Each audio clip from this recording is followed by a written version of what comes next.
The streets of Baku have never been kind to Formula One drivers, but the 2025 Azerbaijan Grand Prix qualifying session pushed even the limits of chaos. 6 red flags, bursts of rain, and a track that punished the smallest of errors turned what should have been a 1-hour shootout into a marathon. Drivers tiptoed on the edge, knowing that one mistake could destroy their weekend. Yet even in all that madness, one incident rose above the rest. Oscar Piastri's violent collision with the barriers. On paper, it was the sort of mistake that happens on a treacherous street circuit, a young driver pushing too hard and getting caught out. But because this was Piastri, the championship leader, the man carrying McLaren's hopes, and the driver at the center of a tense rivalry with teammate Lando Norris, the narrative instantly took on a life of its own.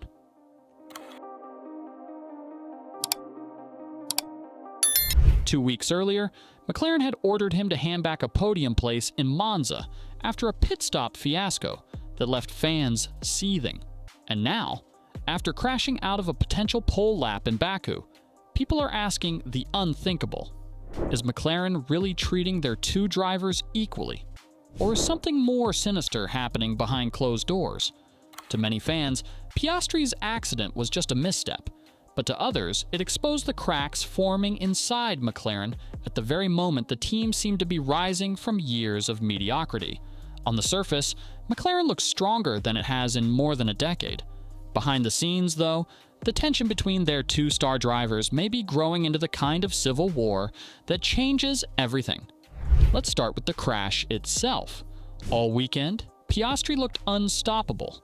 His car was glued to the asphalt, and in qualifying, he delivered 2 purple sectors that put him on course for pole position in one of the wildest sessions F1 has seen in years. But Baku is unforgiving. In the final corners, the McLaren snapped loose, the rear stepping out just enough to send him headfirst into the barrier. The impact ended his charge and left him stranded down in 9th place. For a driver who hadn't started outside the top 8 in 17 races, the blow was enormous. To his credit, Piastri owned the mistake. He admitted he pushed too hard, he refused to blame the weather, the damp surface, or even bad luck.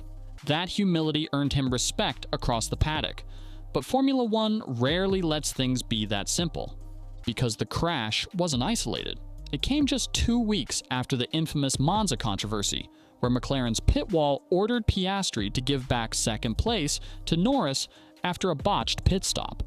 That call stunned fans. Many felt McLaren robbed Piastri of a deserved podium, bending over backwards to protect Norris. And when you add that to Baku, the storyline begins to shift. Suddenly, every mistake, every strategy call, every pit stop is seen through the lens of favoritism. This context is crucial. McLaren isn't just chasing race wins this season, they're on the cusp of their first Constructors' Championship since 1998, a monumental turnaround after years of suffering behind Mercedes and Red Bull. But alongside that team achievement lies a brutal reality. Both of their drivers are in the hunt for the driver's crown. And history shows what happens when teammates go head-to-head for the same championship. Senna versus Prost at McLaren, Hamilton versus Rosberg at Mercedes, Verstappen versus Ricciardo at Red Bull. These weren't just rivalries, they were wars that split teams apart, forced management into impossible decisions, and scarred relationships forever. That's the danger McLaren now faces, and Piastri's crash poured fuel on the fire. Because strategy in Baku raised questions of its own. While Red Bull and Verstappen bided their time, waiting for the track to dry and improve before launching their flying laps, McLaren rolled the dice. They sent Norris and Piastri out early on softs when the surface was still slick. The gamble looked bold, but in hindsight, it was reckless. Both drivers paid the price. Norris brushed the wall, Piastri smashed into it. Was this simply bad judgment from the pit wall, or was it a subtle way of putting extra pressure on the Australian, knowing he was gunning for a pole lap? Andrea Stella, McLaren's team principal, has been adamant that both drivers have equal opportunity. He repeated the message after Baku, insisting nothing will change even if the constructor's title is wrapped up early. But critics are unconvinced. Words are one thing, actions, especially in Formula One, are another. And that brings us to the Norris factor. Lando Norris has been McLaren's golden boy for years. He joined as a rookie, suffered through the team's leanest seasons, and became their face to the world. His loyalty and charisma have made him immensely popular inside the team and across the fan base. He is, in many ways, McLaren's safe bet, talented, marketable, and deeply woven into their long-term vision. Piastri, on the other hand, is newer, brilliantly fast, ruthlessly consistent, but also still carving his place in the team's identity. Some insiders whisper that when push comes to shove, McLaren's hierarchy would feel more comfortable throwing their weight behind Norris, not because Piastri isn't capable, but because Norris represents stability, familiarity, and commercial strength. But here's the problem. Piastri is leading the championship. His performances this season have been nothing short of remarkable, mixing raw speed with composure that has startled veterans of the sport. To undermine him now would not only risk his title charge, it would risk alienating the driver who could define McLaren's next decade. And yet, perception matters. Once fans and pundits start to believe there's bias, every pit stop delay, every poorly timed strategy call, every radio message is magnified.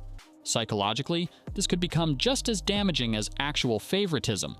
Piastri himself admitted that the Baku crash rattled him.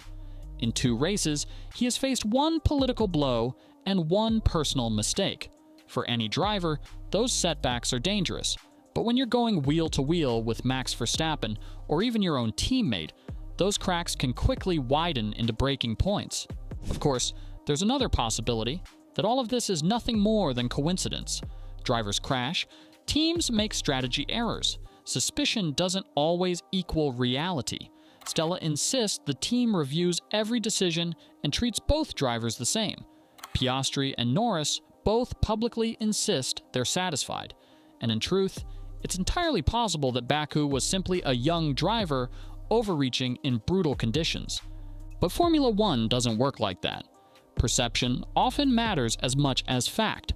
Once doubt creeps in, it never really disappears. Ask Mercedes during the Hamilton-Rosberg years, or Red Bull when Ricciardo felt Verstappen was the favored son. Teams may deny it, but the suspicion lingers, and eventually it shapes the way fans, pundits, and even drivers themselves interpret every move.